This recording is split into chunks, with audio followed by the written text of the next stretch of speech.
Title: The Red Echo of the Wishing Well. The road to the town of Dark Valley was bathed in a twilight light that distorted the trees into grotesque silhouettes. The air, thick and humid, smelled of freshly turned earth and something else. Something sweet and putrid that churned the stomach. Anna, driven by a despair that gnawed at her bones, gripped the steering wheel with trembling hands. She had heard of the Wishing Well, a cursed place nestled in the heart of Dark Valley, a place that promised to fulfill the deepest desires in exchange for a price. Her life had crumbled. Her marriage, her career, even her health, had slowly eroded, leaving her in a wasteland of loneliness and hopelessness. Desperate for a change, for a spark of hope, she had decided to ignore the legends and terrifying murmurs surrounding the well. "I have nothing to lose," she had told herself, over and over, like a mantra. Dark Valley was a ghost town, a skeleton of what it must have been. The houses, with their empty windows and collapsed roofs, seemed to watch Anna with silent malevolence.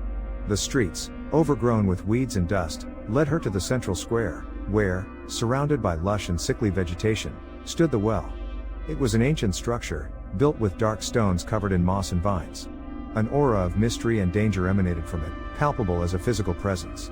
The water, murky and dark, reflected the sky like a broken mirror.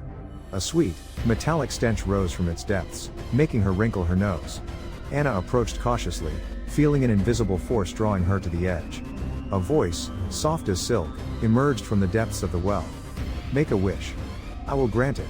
The voice was feminine, melodious, and strangely comforting.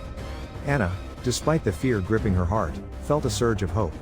She closed her eyes and, in a trembling voice, spoke her wish: "I want to be happy. I want to get back the life I lost." A deathly silence followed her words. The air became heavier, more oppressive.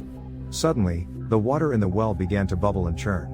A vortex of dark liquid formed in the center, and then, slowly, the water began to turn red. A deep, viscous red, like blood. Fear paralyzed her. She wanted to flee, but her feet refused to move. The voice, now distorted and full of rage, echoed in her ears. "You shouldn't have wished for that." From the well emerged a figure. It was not a human figure, but a grotesque amalgamation of flesh, bones, and seaweed.